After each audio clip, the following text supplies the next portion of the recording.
नमस्कार, आप देख रहे हैं आंकड़े हमारे फैसला। आपका मैं हूं सचिन। चुनाव के वक्त ईवीएम ना आए ये हो नहीं सकता।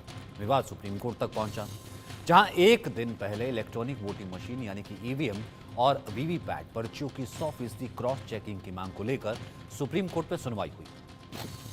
कोर्ट ने निष्पक्ष चुनाव सुनिश्चित करने के लिए अपनाए गए कदमों के बारे में चुनाव आयोग से ईवीएम और वीवीपैट की पूरी प्रक्रिया समझी। याचिकाकर्ताओं की दलीलों को कई घंटे तक सुना, केंद्र सरकार का भी पक्ष जाना। इसके बाद देश की सबसे बड़ी अदालत ने फैसला रख लिया सुरक्षित। लेकिन ईवीएम को लेकर देश की जनता क्या सोचती है? जनता जो कि वोट देती है ईवीएम के जरिए, उससे तो पूछा जाए। तो हमने एक सर्वे करवाया, जनता से उसकी राय जानी। हमने लोगों से जब पूछा कि वो इसके बारे में क्या पूछते हैं, चुनावों में नतीजों के लिए सबसे बेहतर तरीका आप मानते हैं, सबसे पहला सवाल ही हमने ये कहा कि सबसे पहला सवाल यही कि सबसे बेहतर तरीका आप किससे मानते हैं। कहते हैं ना, पर्ची है, ईवीएम है, तमाम तरीके हैं। तो बैलेट पेपर 45% कह रहे हैं, 51% कह रहे ईवीएम 50 से ऊपर यानी कि बहुमत, 2% कह रहे हैं ईवीएम वीवीपैट, और 2% ऐसे थे जो कि कह नहीं सकते। अब इसमें नोटा भी होता है, तमाम चीज़ें होती हैं। सूर्य प्रकाश मैथिल है हमारे साथ, बीजेपी जगदीश धनखड़ है, कांग्रेस के नेता आलोक मेहता हमारे साथ एडिटोरियल डायरेक्टर हैं, और बहुत बहुत स्वागत है। सबसे पहले मैं आपसे शुरू करता हूं, सूर्य प्रकाश मैथिल साहब, जनता के बीच जब हम ये सवाल लेकर के गए, जनता बहुमत से 51% जनता कहती है कि चुनाव ईवीएम से होना चाहिए। धन्यवाद। पहले तो आपको और पूरे देश को भारत माता की जय, वंदे मातरम, और सभी को जय जय श्री राम। और आज लोकतंत्र के महापर्व का पहला जो रेस था वो पूरा हुआ, अच्छी मात्रा में मतदान हुआ, ये खुशी की बात है। और आने वाले समय में भी लोग अच्छे मतों से मतदान करें, ये मैं ऐसा निवेदन करूं। अब आपने पूछा कि बहुमत जो है वो ईवीएम के साथ है, तो मैं ये कहूंगा कि ईवीएम लाया कौन? पहले आप समझिए, ईवीएम लाया कौन था? ईवीएम लाई थी कांग्रेस। पहला चुनाव यूपीए 1 यूपीए 2 दोनों ईवीएम जीते। उसके बाद 2014 में नरेंद्र मोदी की सरकार आई, उन्होंने जो है ईवीएम के माध्यम से चुनाव हुआ और वो जीते। मैं ये कहना चाहता हूं, ईवीएम की प्रक्रिया जो है वो पूर्णतः निष्पक्ष और पारदर्शी है, इस बात से कोर्ट भी सहमत। सचिन भाई, परेशानी यहाँ पर ईवीएम की नहीं है, परेशानी यहाँ पर यह है कि हमको मालूम है जन्नत की हकीकत, लेकिन दिल को बहलाने के लिए गालिब ख्याल अच्छा।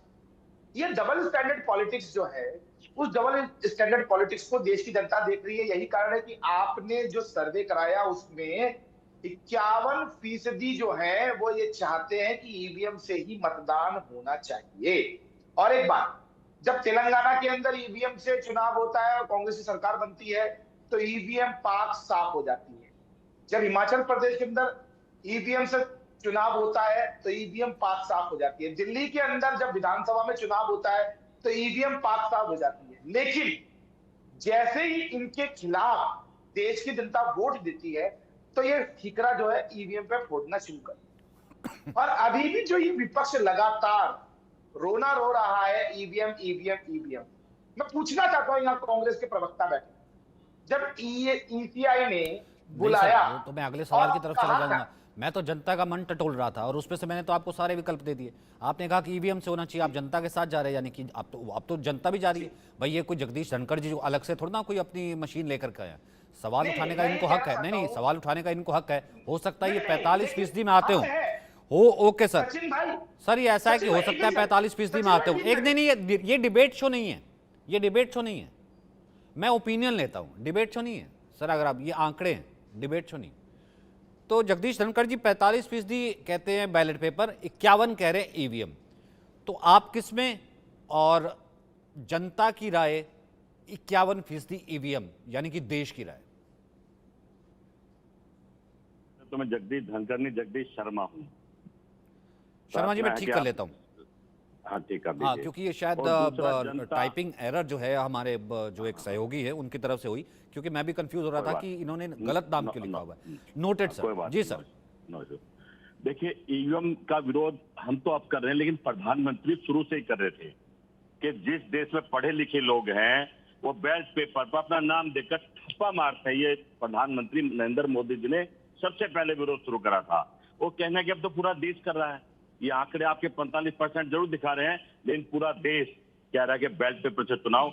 अभी केरल में आपने देखा, आज की खबर है, केरल में कितना हंगामा हो रहा है। वोक्तल में इन्होंने वो ईवीएम लेके चले, लेकिन जब सर इनको बताना चाहिए कि अब सर कम से कम ईवीएम तो ले जाओ, जो चुनाव में नहीं लगानी सही ले जाते।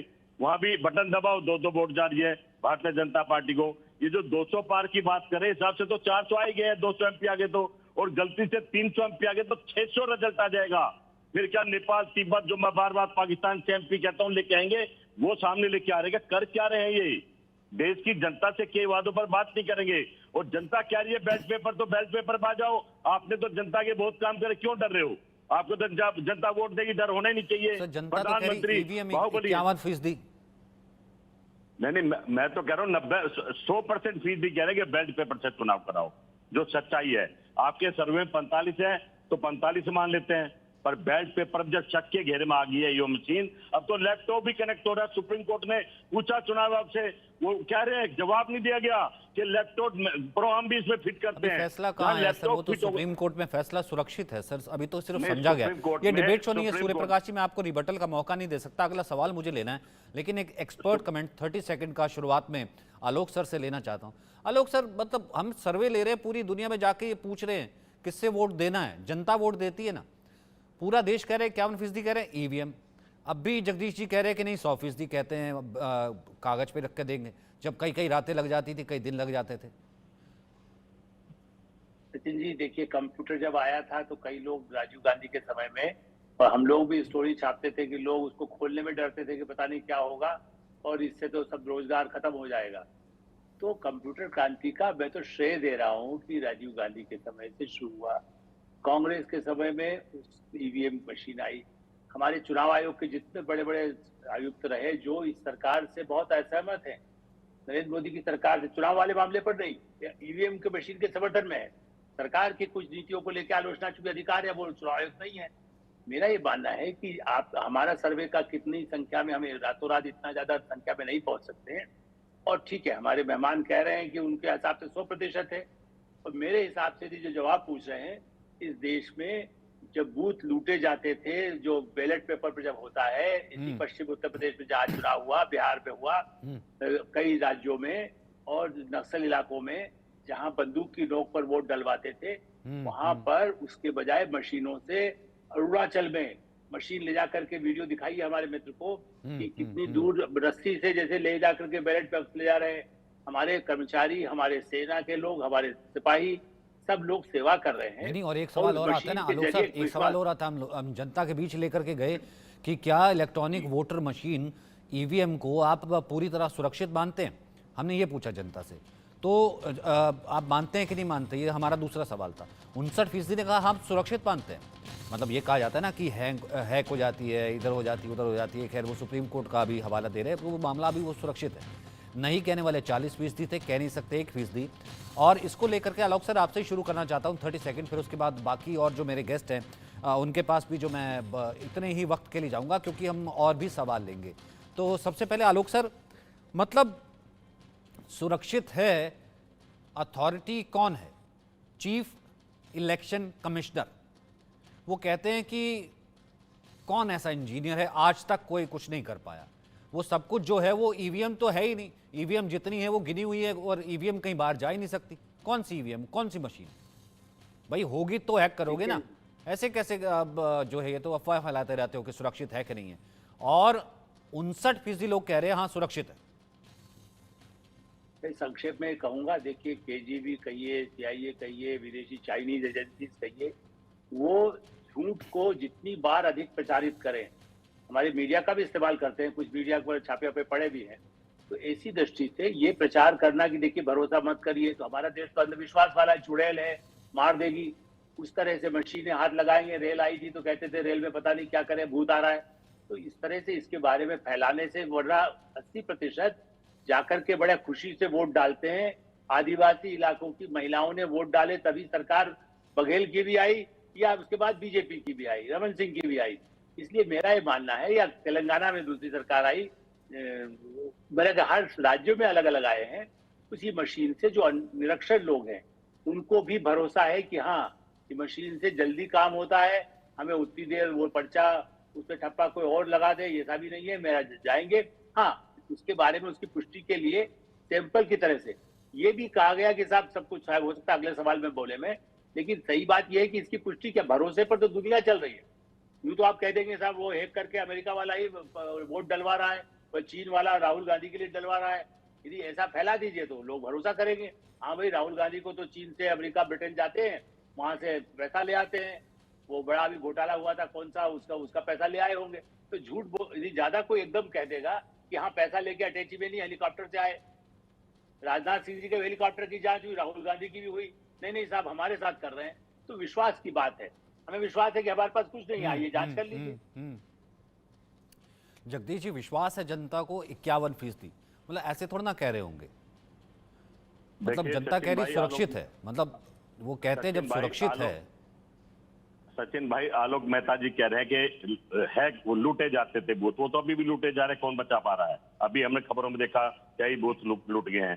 कम से कम वो एक बूथ लूटता था, पूरा लोकतंत्र नहीं लूटता था, अब तो पूरा लोकतंत्र लूट रहा है, संविधान का मजाक बनाया जा रहा है। जब प्रधानमंत्री विरोध कर रहे थे तो हम तो नहीं कर रहे थे, हम उन्हें गलत कह रहे थे, लेकिन हमें लग रहा वो सही कर रहे थे, सही में ईवीएम गड़बड़ है। राहुल गांधी कह रहे हैं, प्रियंका गांधी कह रहे हैं, विपक्ष के सारे नेता कह रहे हैं, तो क्यों नहीं चुनाव को सुनना चाहिए, उनको बुलाना चाहिए, बात करनी चाहिए। भाई पर्ची बैलेट पेपर से तो सस्ता चुनाव होता है। अब जब हम बैठते थे गिनते थे 24 घंटे में रिजल्ट आ जाता। अब चैनल वाले कुछ बता रहे, रजत शर्मा जी का चैनल कोई भी आ जाए, वो 12 दिन लग जाएंगे। प्रेस कॉन्फ्रेंस में ये कह रहे थे कि कोई भी आ जाए हम उसको अवेलेबल करवा देंगे हैक करके। तो पता है ऐसे कैसे कि पब्लिक स्पेस में कह देना कि होती है, कहाँ होती है, कहाँ ईवीएम किसके घर में है? सचिन जी वो कहते हैं ईवीएम मशीन रख दी है, हाथ नहीं लगाना, नजरों से हैक कर लो। ये तो जादू टोना थोड़ी सी नजरों से हैक कर लेंगे। अब तो दुनिया क्या रही है कि हम हैक करके दिखा देंगे, मशीन दीजिए। अब तो सारे सुप्रीम कोर्ट के वकील आपने देखे होंगे, आपके चैनल पे भी देखे मैंने, वो लोग कह रहे हैं हम हैक कर देंगे, 10 आदमी कह रहे हैक कर देंगे। तो भाई जब संदेह के घेरे में लोकतंत्र और चुनाव आ गया है तो आप क्यों नहीं बैलेट पेपर से चुनाव कराते? सबका दूध का दूध और पानी का पानी हो जाएगा, क्यों ये शोर ही नहीं मचेगा? आलोक मेहता जी तो बहुत समझदार पत्रकारों को समझना चाहिए, जब एक चीज पे शक कर लिया जाता है तो उसके शक को दूर तो करना ही पड़ेगा ना। ये तो प्रधानमंत्री ने शक करा था, अब हमने कर लिया, और सच में ये हो रहा है। 400 पार की बात वो करते हैं जिनको पता होता है, हमें तो पता ही नहीं क्या रिजल्ट आने वाला है। उनको पता है 400 पार आएंगे, जो कहते हैं 200 पार, 300 पार, 400 पार, और वही रिजल्ट आ जाते हैं। तो जादूगर एक भगवान तो है नहीं जो उनको पता पहले से। ठीक है जी। सूर्य प्रकाश मैथिल जी, अगर जनता जो है 40% कह रही नहीं तो भैया उसको लगता भी तो होगा नहीं, 40% भी तो देश के ही हैं। तो कहते थे इंदिरा गांधी के चुनाव में 300 हम ही लोग छापते थे उनके दावे को। कोई भी कहेगा वो तो चुनाव में जा रहा है तो कहेगा 500 जीत के लाना है। अरे हेडलाइन है, अखबार उठा के फाइल देख लीजिए, हमने छापा हुआ है। इंदिरा गांधी के समय भी, 77 में भी, उसके पहले भी। फिर आपको छुपाया जाता था। मैं 71 से काम कर रहा हूँ। तो फिर जो हिमाचल का चुनाव जीते जगदीश जी, हिमाचल का चुनाव कैसे, हिमाचल का चुनाव धांधली से जीते क्या? मैं बता रहा हूँ कैसे जीते, कोई मेरे से बात तो करो आप। हिमाचल में था चुनाव में, मैं वहां का नारा था जनता का, कांग्रेस के 60 और बीजेपी के 8, और लंच तक जब 25 आगे जब ब्रेक ली, ईवीएम से हुआ था, ईवीएम से, वो ईवीएम मशीन थी, ईवीएम से हुआ था, 25 सीट ले आई। वहां का नारा था जनता, कांग्रेस के 60 और इसी इलेक्शन कमीशन की ईवीएम से हुआ था, 25 पर आगे, इसी इलेक्शन कमीशन की ईवीएम से हुआ था। 100% गड़बड़ी ईवीएम में। मैं बता रहा हूं इसी इलेक्शन कमीशन से ईवीएम से हुआ था, जिसमें गड़बड़ी है तो फिर सरकार में गड़बड़ी है। ठीक है मैथिल जी, जवाब दीजिए, फिर उसके बाद अगला सवाल लेंगे। धन्यवाद। देखिए सचिन भाई, मुझे तो 4 लाइनें याद आ रही हैं। इनकी जुबान है झूठी जमहूरियत की तरह, ये एक जलील सी गाली से बेहतरीन है। ये एक शायर ने शेर लिखा था और आज बीज भाई के ऊपर बिल्कुल सटीक बैठा। अब देखिए, अभी आपने पूछा कि क्या ईवीएम जो इलेक्शन कमीशन द्वारा रखी गई थी उसी से चुनाव हुआ था क्या हिमाचल प्रदेश में? तो ये बात पलट है। इनसे पूछिए तेलंगाना के अंदर क्या इटली से मशीनें आई थी तब वहां चुनाव हुआ था क्या? उसके अलावा वायनाड, जहां से राहुल गांधी जी चुनाव जीत के आए थे पिछली बार 2019 में, तब क्या वहां पर क्या चीन से मशीन आई थी या अमेरिका से मशीन आई थी, तब वहां चुनाव जीते? नहीं, ये अरे भैया, आपको कहते हैं जहां सीधा, पर भी ये आपको चुनाव कहते हैं हुआ, सीधा, कहीं आपने गड़बड़ी तो नहीं की नहीं, है? मतलब 400 पार नहीं, तो मैं कहीं आ आप जाता गड़बड़ी हूं से तो नहीं जीत रहे हैं? मैं आ जाता हूँ ना। देखिए, हमने पिछली बार नारा दिया था, अब की बार 300 पार। तब हमने देश के अंदर से भ्रष्टाचार को खत्म किया। हमने दूसरी पारी के लिए जब नारा दिया 300 पार का, तो उस समय में देश की स्थिति कितनी खराब थी ये सब जानते हैं।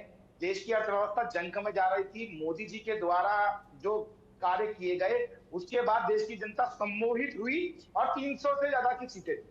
अब की बार जो 400 पार का नारा दिया है, उसके पीछे भी लॉजिक है। 370 हटा दी, 35 से हटा दिया, एक देश में 2 प्रधान, 2 विधान, 2 संविधान खत्म किए, 4 करोड़ लोगों को हमने पक्के मकान दिए, 12 करोड़ शौचालय दिए, इज्जत घर दिए। 60 साल तक जनता का सुध नहीं ली थी कांग्रेस, लेकिन आज 400 पार का नारा हम दे रहे हैं, तो उसके पीछे ये सारे कार्य हैं। नल से जल दिया, आयुष्मान योजना, कितनी गिनाओ, लगातार गिनाओ। लेकिन यहां पर जो प्रश्न बार बार कांग्रेस के लोग उठाते हैं, मैं इनसे पूछना चाहता हूं, जब नहीं ईवीएम सर, से मैं पहले तो चुनाव होते जनता का थे, रिप्रेजेंटेटिव हूँ सर। सर, जनता नहीं के नहीं बीच बिल्कुल, गए, 59% ने कहा कि पहले हाँ बॉक्स सुरक्षित के है, अंदर आप स्याही करवाइए। डाल देते थे, तो वही पहले जनता ने वोट बॉक्स जो है, जाके हो छीन सकता है लेते कांग्रेस थे। को भी दिया हो, बीजेपी को भी दिया हो, रिस्पेक्टिव पार्टीज हैं, ये उसका जिसे कहते हैं लोकतांत्रिक हक है। लेकिन वो जनता जब सुनती है कि भैया ईवीएम ही खराब है, वो घर आकर के जब वोट दे करके आया यही कांग्रेस तो को, मैं कहना तो वो चाहता क्या हूं ना। सोचता होगा? अगर ईवीएम नहीं, मैं ये खराब कह रहा हूँ, है, वो तो भैया कांग्रेस को आप देख करके लोग आया, वो क्या सोचता? अरे तीनों सर, दे मैं दो डिबेट ना। शो नहीं है, ये डिबेट शो नहीं है, मैं आपका ओपिनियन लेता हूँ। तीसरा सवाल तो जो मैं हमने कहता हूं, पूछा, मेरा ओपिनियन है ना, हिमाचल प्रदेश में, तेलंगाना में सरकार तीसरा सवाल जो मैंने पूछा, चुनावों में धांधली का बड़ा कारण आप किसे मानते हैं? फर्जी वोटर कार्ड 24%, पैसा और प्रलोभन 31%, 25% कहने वाले थे कि स्थानीय गुंडे और बाहुबली, 20% कहते कह नहीं सकते। मतलब चुनाव में जो धांधली हो जाती है भाई, वो ईवीएम तो चलिए ठीक है, हमने लोगों से पूछा, लेकिन उसके अलावा क्या हो जाते हैं? कह रहे जी फर्जी वोटर आईडी कार्ड हो जाते हैं, तमाम चीज़ें होती। पैसा और प्रलोभन कहने वाले आलोक सर सबसे ज़्यादा है 31%, लेकिन फिर भी 25% स्थानीय गुंडे और बाहुबली लोग कहते हैं कि चुनाव प्रभावित करते हैं। मतलब इसमें ईवीएम कहीं है ही नहीं। जब हमने ये पूछा कि कौन ज़्यादा प्रभावित करता है, तो इसमें कहीं ईवीएम था ही नहीं। उनको कहा पैसा कर सकता है, लोकल गुंडे हो सकते हैं, कुछ और चीज़ें हो सकती हैं। मतलब 31% ज़्यादा लोग कह रहे थे कि पैसा और प्रलोभन। देखिए, इसमें कोई शक नहीं कि इतना बड़ा देश है और इसलिए पैसा, आपको याद है कई उस जमाने में भी लोग कहते ही थे, जगदीश जी बहुत पुराने कांग्रेस के आदमी हैं, और वहां पर गरीबों के झुग्गी झोंपड़ियों में उनको कुछ कपड़ा दे दीजिए तो वो वोट देने आए। एक तो पैसा, पहले पैसा नहीं इसलिए दिया जाता था कि वोट के लिए इंकरेज करें, लेकिन जब उसको प्रलोभन तमिलनाडु वगैरह से शुरू हुआ, जब टेलीविजन का सेट फलाना ये दे दें इसको 500-500 रुपया, अभी कर्नाटक के चुनाव में इनकी पार्टी, मतलब जो कांग्रेस पार्टी के जो एक बड़े नेता जो कर्पूरी ठाकुर के सहयोगी थे, वो भी आए हुए थे पिछले 2-4 महीने पहले कर्पूरी जी के उसमें। उन्होंने कहा जी वहां तो चुनाव लड़ना इतना कठिन है, वो ईमानदारी से लड़े, लेकिन उनका कहना था कि साहब 5-5 करोड़ रुपया एक चुनाव में खर्च हो गया। तो ये सही है कि पैसा, और अभी भी कुछ इलाकों में जो बाहुबली हैं वो 2-2 पार्टी में हो सकते हैं। मैं नहीं कह रहा हूँ कि बीजेपी में नहीं होंगे या कांग्रेस में नहीं है या दूसरी पार्टियों में नहीं है। तमिलनाडु में भी एक दादा है वीरप्पन खड़गे साहब को, जगदीश जी तो पुराने आदमी हैं, वीरप्पन और तेलगी कांड तो जब हुआ था जब खड़गे जी होम मिनिस्टर थे कर्नाटक में, तो उसका क्या कर, उसके बाद वो तो होम मिनिस्टर की जिम्मेदारी से जो कर सकते थे क्या दिन तक। तो ये सही है कि बाहुबली और पैसा, ये जनता के बीच, इसी को खत्म करने के लिए सब पार्टियों को मिलकर करना होगा, मैं तो ये कहता हूँ। जगदीश जी, मतलब इसमें एक तो ईवीएम नहीं है, लोग कह रहे हैं कि लोकल मुद्दे, बाकी और चीज़ें, ये सब चीज़ें अफेक्ट करते। 31% ज़्यादातर अब भी के ये कहते हैं कि जो प्रलोभन दे दिया जाता है या लालच दे दिया जाता है, वो सबसे ज़्यादा अफेक्ट करता है। सचिन जी, ईवीएम इसलिए नहीं है कि आपने ईवीएम पे सवाल पूछा, आपका सवाल है तो जवाब जनता ने उसी तरह का दिया है कि आपने जो पूछा कि गुंडे ये सब होता है ये चुनाव में, तो ये कोई छिपी बात तो नहीं कि भगवान राम आगे जिसको जिता देंगे हरा देंगे, गुंडे तो होते हैं सभी दलों पार्टी में होते होंगे, जनता का ओपिनियन है। जो बात, ये सही बात तो ये अभी भाई ने कहा था कि हम तेलंगाना कैसे जीत गए।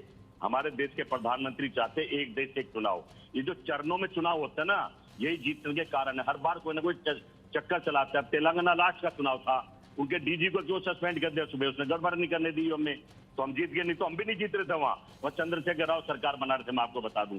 ये सब खेल चल कर रही है सरकार, डीएम से, ईवीएम से, छल कपट से पिछले 10 साल में ये देखने को मिल रहा है। जो आलोक जी बैठे बता दिए, सरकार ने कहा महंगाई कम कर दी, डीजल पेट्रोल सस्ता कर दिया, किसान की डबल आई कर दी, अच्छे दिन आगे, काला धन आगा, जितने वादे थे, जितनी गारंटी की गारंटी फेल हो गई है, फिर भी 400 पार। इतने मूर्ख थोड़ी है देश के जो उनको वोट दे देंगे।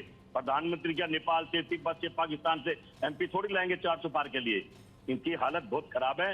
अब तो आरएसएस के लोग भी नहीं चाहते प्रधानमंत्री मोदी रहे। अंदर का सर्वे इनका बता रहा है, जो चर्चाएं चल रही है, क्योंकि उन पर भी भारी पड़ रहे हैं। एक अकेला सब पर भारी, मैं सकता हूँ पूरे देश पर भारी पड़ेगा। विदेशों में कोई भारी नहीं है। हमारे रुपए की वैल्यू आप जाके पता कर लिए, कोई पूछता नहीं है, कहते इंडियन मनी, चलिए आगे चलिए। इतने भारी हम विदेशों में पड़ रहे हैं। इनका जवाब मोदी जी को और इनको प्रवक्ता को ही देना पड़ेगा। देश के हालात बहुत बिगड़े हुए हैं। ठीक है सचिन जी, तभी ठीक है, मैं इनका कमेंट ही नहीं ले रहा। आप भी इस देश का हिस्सा है। इस देश पे सबसे ज़्यादा जो है वो कांग्रेस पार्टी ने जो है शासन किया है। आपका अपना ओपिनियन है, ठीक है, आप दे रहे हैं। तो अगला सवाल जो पूछा कि भारत में ईवीएम में धांधली का आरोप क्या महज सियासी प्रोपेगेंडा है? हाँ कह रहे हैं 56%, नहीं कह रहे 40%, और 4% कह रहे हैं कह नहीं सकते। हाँ कह रहे 56%, नहीं कह रहे 40%, और 4% कह रहे हैं कह नहीं सकते।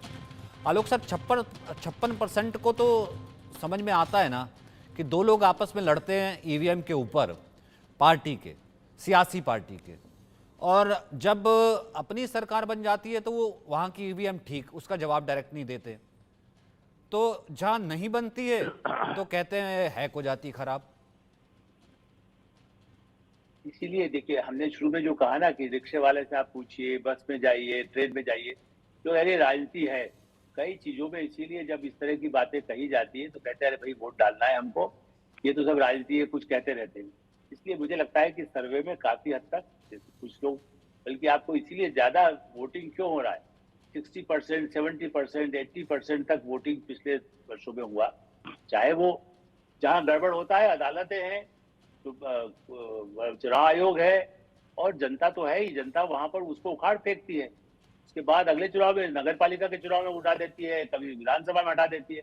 तो मेरा मानना है कि ये राजनीति है, ये जनता भी जानती है कि राजनीति है, जिसमें हल्ला मचाते हैं, आप किसी तरह से कंफ्यूज हो जाए, कोई बंदूक से डराता है, तो जैसे आपने कहा कि लोग इसको मानते हैं कि राजनीति है। सूर्य जी, अब आपका कमेंट। राजनीति है मतलब 56% लोग कहते हैं, हालांकि एक अमाउंट ये भी है जो कि कहते हैं कि ये राजनीति नहीं है, लेकिन ज़्यादातर लोग तो कह रहे हैं कि राजनीति है। भाई आप जीतते हैं तो आप इतने वक्त तक जब सत्ता में रहे, ये तो आप पे भी इल्ज़ाम लगाते हैं कि आपके जो है राज्यसभा सांसद और तमाम लोग जो है वो इस पे किताब लिख चुके हैं, आप भी कह चुके हैं, ईवीएम पर सवाल उठा चुके हैं। धन्यवाद सचिन जी। देखिए, जितना समय आप कांग्रेस को दे रहे हैं, शायद मेरे को भी समय उतना ही दें अपना ओपिनियन रखने का, तो बहुत अच्छा रहेगा। सर ये पहली बार ऐसा होगा कि सत्तारूढ़ पार्टी मेरे पे इल्जाम लगा रही कि देखिए विपक्ष को ज्यादा समय दे दिया। ना आप समय दे रहे हैं उनको ज्यादा। देखिए पिछली बार फिर भी विपक्ष जो कह रहा है कि ऐसा है कि भाई मेरा समय छूट गया। ठीक है सूर्य जी बोलिए। देखिए, ईवीएम के ऊपर जब आरोप विपक्ष ने लगाए, तब ये इलेक्शन कमीशन ऑफ इंडिया ने बुलाया और कहा कि आइए और हमें बताइए किस प्रकार से आपने ईवीएम को हैक किया है और कर सकते हैं। और तब ना तो कांग्रेस, ना समाजवादी पार्टी, ना बसपा, ना आम आदमी पार्टी, कोई भी एक सिंगल पॉलिटिकल पार्टी का रिप्रेजेंटेटिव नहीं पहुंचा इलेक्शन कमीशन के कार्यालय में, जहां पर उन्होंने इस चीज की व्यवस्था की। दूसरी चीज, यहां पर अभी इन्होंने कहा डीजी को सस्पेंड कर दिया तो वहां पर गड़बड़ नहीं होती। अब पहले तो इनके जवाबों को ही आप समझिए कि किस प्रकार की हवाई बातें कर रहे हैं।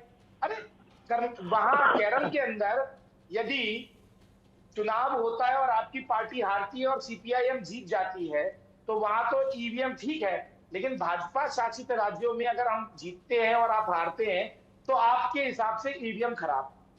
चलिए, ये कुछ ऐसा हो जाता है कि एक बच्चे है जिसको बैटिंग चलिए, आज करनी तो नहीं जनता ने आती, पहले दौर में खैर उसको डिसाइड कर ही बॉल दिया, उसको लेकिन मेरे पास बॉल वक्त मार दी इतना ही और है, वो मेरे उसका पास क्रिकेट वक्त इतना का ही है उसका सर। विकेट उड़ बहुत गया। बहुत शुक्रिया मेरे साथ जुड़ने के लिए, आप तीनों का। ईवीएम पर चर्चा करने के लिए। हेल्दी लोकतंत्र, ये सवाल उठाते रहिए, लेकिन हार जाए तो पिच को दोष नहीं देना चाहिए। पिच